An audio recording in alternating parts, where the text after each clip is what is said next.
chứចំណងជើងសេះកន្លែងនេះគឺបើអ្នកដែលគាត់លេងអុកខ្លាំងបើគាត់ខ្លាំងជើងសេះគឺយើងនិយាយពិបាកទប់ទល់មួយពួកគាត់ហើយបើចូលដល់សេះមួយគូអញ្ចេះគឺបិទ18ដុល្លារសេះទឹមនេះគេថាសេះទឹមនេះគឺបិទមកជុំ8ដុល្លារនេះគឺយើងបិទជើងសេះបិទអស់ហើយ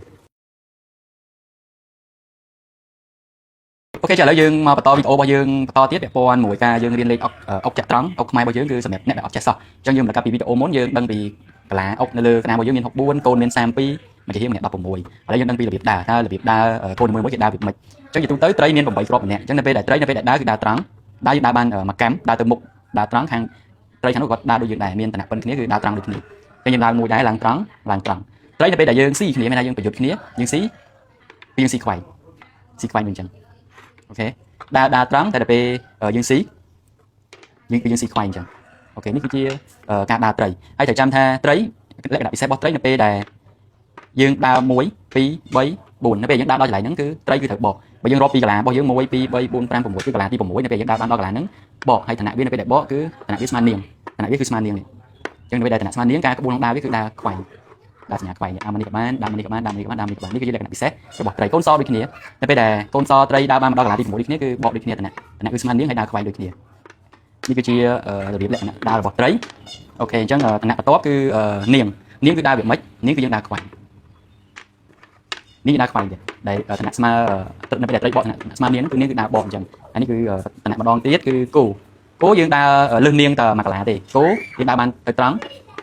យល់គោដើរបានទៅមុខ3កន្លានេះហើយតមកគឺខាងក្រោយ2កន្លាអញ្ចឹងដើរបាន5កន្លាអញ្ចឹងតាមតែអីខ្លះលើសនាងមួយកន្លាគឺខ្វែងបានហើយអ្វីទៀតគឺដើរត្រង់បានដើរមិនចេះក៏បានដើរមិនចេះក៏បានចេះក៏បានអញ្ចឹងនាងដើរបាន5កន្លានេះ